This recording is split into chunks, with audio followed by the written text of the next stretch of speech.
Hello दोस्तों, ये आमोर farm है और आज हम लोग अपने फार्म पे इस समय शाम के टाइम सुबह से हो गया हम लोग को आज पूरी कोशिश करते हुए आज अपने फार्म पे ईटी का जो एम्ब्रियो ट्रांसफ़र का जो प्रोग्राम है वो हम लोग आज फाइनल स्टेज में हैं।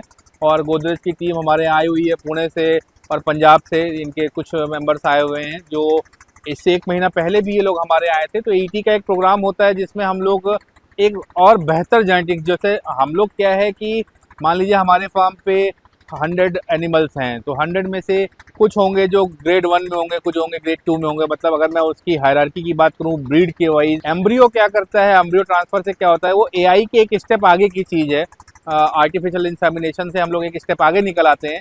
इसमें हमारे पास जनरली एआई में हमारे पास क्या होता है कि हमारे पास एग भी कंट्रोल है और सीमन भी कंट्रोल है। तो उस वजह से ये एक बेटर जेनेटिक्स की तरफ ले जाते हैं हमको एक कम समय में। ऐसा कोशिश है हम लोगों की कि हमारे फार्म पे, जो कि ये ईटी इससे पहले ये लोग एक महीने पहले अपने यहाँ आए थे और करीब 21 एनिमल हमारे सेलेक्ट हुए थे ईटी के लिए, जो अपने अडर से और अपने यूट्रस वाइज काफ़ी बेहतर स्टेज में थे।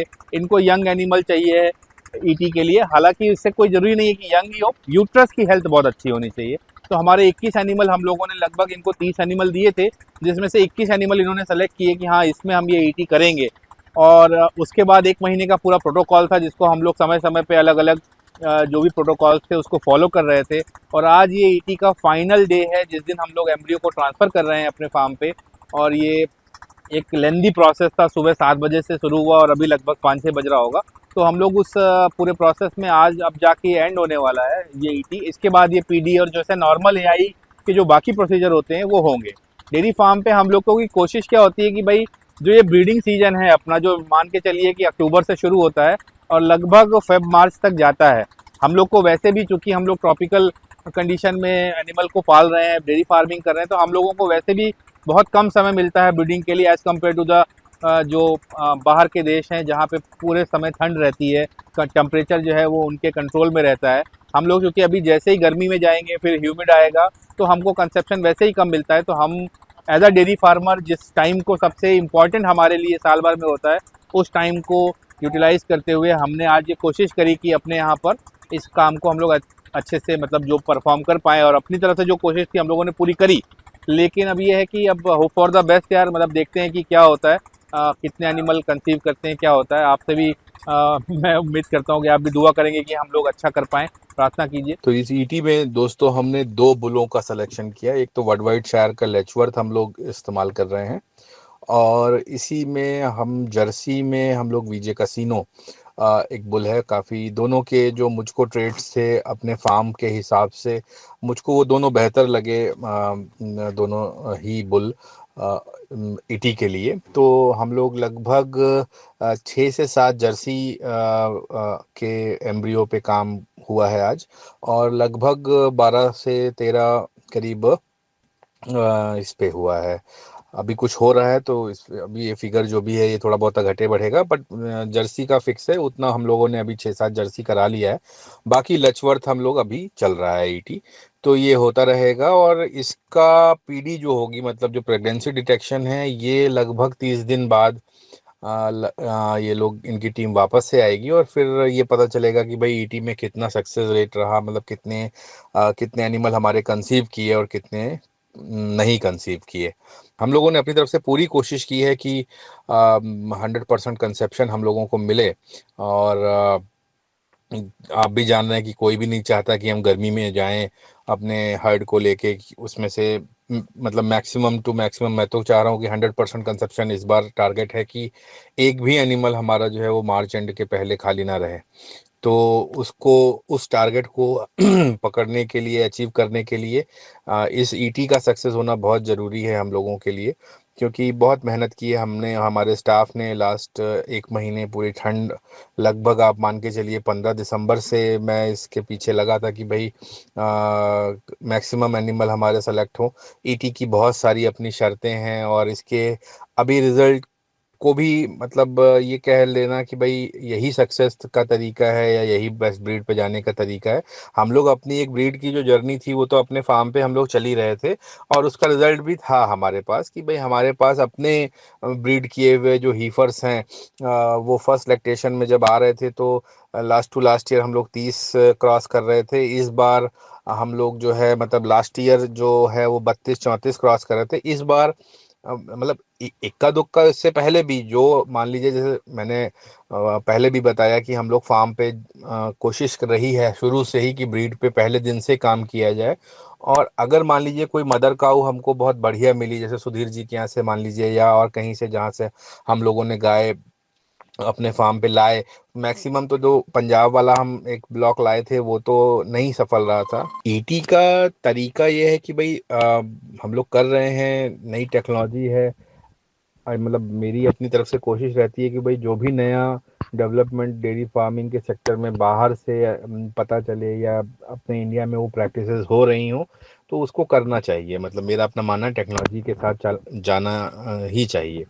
तो उसमें कई एडवांटेजेस भी होती हैं और कई बार वो बैकफायर भी करता है। तो कोई ज़रूरी नहीं है कि अभी इसका रिजल्ट बहुत से नहीं पता है कि ईटी के जो बच्चे आए वो किस तरह का परफॉर्म कर रहे हैं, कुछ लोगों ने कराया है। तो मेरा अपना जो अभी तक का अनुभव रहा है डेयरी फार्मिंग में दोस्तों वो ये है कि जितना मतलब फीड जो है वो इम्पॉर्टेंट है, उतना ही रेयरिंग इम्पॉर्टेंट है। कि आप ब्रीड एक पैदा कर लिया और अगर आप उसको ठीक से रेयर नहीं कर पाए तो वो आपको परफॉर्म करके नहीं देगी। और आपने ठीक से रेयर कर लिया और आपके पास ढंग का फीड अवेलेबल नहीं है तो भी वो आपको परफॉर्म करके नहीं देगी। तो ब्रीड पे जाना है, लेकिन ब्रीड से कहीं पहले आपको फीड के जो अवेलेबिलिटी है या आपके पास साइलेज की अवेलेबिलिटी है, ग्रीन फॉडर की अवेलेबिलिटी है, अच्छा कंसंट्रेट फीड की जो अवेलेबिलिटी है उसको इंश्योर करना ज़्यादा ज़रूरी है। एक तो ये बात हो गई कि भाई वो इंश्योर हो जाए। दूसरा उसके बाद बात आती है कि आप अच्छे से उसको रेयर कर ले जाएं। रेयर करने का मतलब पहले 3 से 4 महीने जो उसका मिल्किंग एज है जिसमें आप उसको स्टार्टर देंगे और मिल्क देंगे वो एक बेहतर जाए, कोई डायरिया ना हो इस पीरियड में, उसको उसका रूमन अच्छे से ब्लॉक हो और उसका डिवॉर्मिंग अच्छे से हो, वैक्सीनेशन जो एसेंशियल वैक्सीनेशन हैं शुरुआत के, कुछ वैक्सीन वैक्सीन ऐसी हैं जो शुरू में ही लगती हैं, मतलब यंग एज में ही लगती हैं, बाद में नहीं लग सकती हैं। तो वो सारा जो पूरी जर्नी है अगर आप उसको बहुत अच्छे से परफॉर्म करते हुए आगे चलेंगे तो कभी हम लोग एक काफ रेयरिंग पे अगला देखते हैं, मेरी कोशिश है कि इस पे बात करेंगे अगली। तो उस पे डिटेल में बात होगी। अभी जो लास्ट वीडियो हमने इस पे रिपीट ब्रीडिंग पे या ओवरऑल ब्रीडिंग की जो बेसिक सावधानी है उस पे बात किया था। अभी उसी बेसिक सावधानी में एक एक फैक्टर को पकड़ के आगे भी उस पे बात करेंगे। तो ये सब मैंने अपने लिए सोचा है कि हाँ ये करेंगे। लेकिन मेरा कहना है कि हम लोग अपने जो फार्म पे ब्रीडिंग जो चल रही थी उसके रिजल्ट हमको ऑलरेडी मिल रहे हैं। मतलब एक जनरल जो ब्रीड है वो अपने पास, ये मान के चलिए कि इस समय हीफर्स कोई भी 30 के नीचे परफॉर्म नहीं करने वाला है। जो भी हीफर अपने यहाँ का ब्रीड किया हुआ आ रहा है वो 30 के ऊपर ही जा रहा है। लेकिन अगर मान लीजिए किसी मदर काऊ में हमने बहुत अच्छा सीमन लगाया और वो मदर काऊ सुधीर जी के यहाँ से जैसे फार्म से हमारे पास आई है और उन्होंने उस पर अच्छा काम किया हुआ है, चूंकि उनके यहाँ अपने यहाँ ब्रीड पे हम लोगों से पहले उसको, तो एक वो मशाल को आगे लेके दौड़ने वाली बात है कि वो मशाल लेके एक जगह तक आए और हमने उस मशाल को पकड़ा, हम उसके आगे निकल गए। तो उसमें उन उन केसेस में हाँ जरूर हमको और मतलब एक एक्स्ट्रा ऑर्डिनरी सफलताएं मिली कि भाई अच्छा सीमन लगाया तो 35 36 38 तक फर्स्ट लैक्टेशन में हमारे पास एनिमल रहे हैं। तो अब देखते हैं ईटी में किस तरह से क्या होता है दोस्तों। तो इसके लिए मैं वही कह सकता हूँ, होप फॉर द बेस्ट। लेचवर्थ हम इस्तेमाल कर रहे हैं, वीजे कसिनो इस्तेमाल कर रहे हैं, सर्टोली लास्ट ईयर हमने एआई में इस्तेमाल किया, उसके बच्चे हमारे पास बहुत अच्छे हैं, कैस्केड है, कैस्पर है, ये सारे बुल हम लोगों ने इस्तेमाल किए हैं। और बायोफ का अमरपाल का एक्स्ट्राऑर्डिनरी रिजल्ट है। मैं मतलब उसको रेकमेंड करूंगा कि अगर आपको कहीं मिलता है तो आप अमरपाल जरूर एक बार ट्राई करके देखिए। मेरे पास उसकी अच्छे वो रिजल्ट हैं, मतलब जो रेयरिंग में दिख रहा है कि भाई अमरपाल और कैस्केड अगल बगल खड़ा करें बर्डवाइट शायर का, जबकि कैस्केड जो है वो जहाँ तक मुझे याद आता है 4,500-5,000 रुपए का एक स्ट्रॉ था और ये 6,000 का, एग्जैक्टली मुझे अभी याद नहीं है उसके दाम, देख लेंगे पीछे जाके, कमेंट करिएगा अगर आपको किसी को उसका प्राइस सही से पता हो। तो कैस्केड हो गया, कैस्पर हो गया, उसके टक्कर का अमरपाल के बच्चे अभी रेयरिंग में दिख रहे हैं। अभी वो कल को जब मिल्क पे आएंगे तो हो सकता है कि कोई फर्क दिखे, लेकिन अभी जो दिख रहा है वो मैं आपको बता रहा हूँ। और आगे हम लोग इसी तरह से अपडेट करते रहेंगे, आपस में बात करते रहेंगे, और एक मिलजुल के साथ चल के एक बेहतर डेयरी फार्मिंग के एनवायरनमेंट में काम किया जाए, उसी में रहेगा। बाकी आप इसके बाद हमने कुछ ये ईटी की जो टीम आई थी इसके साथ कुछ डिस्कशन किया था, इसका भी वीडियो हम लोग एक आगे अपलोड करेंगे। तो थैंक यू दोस्तों।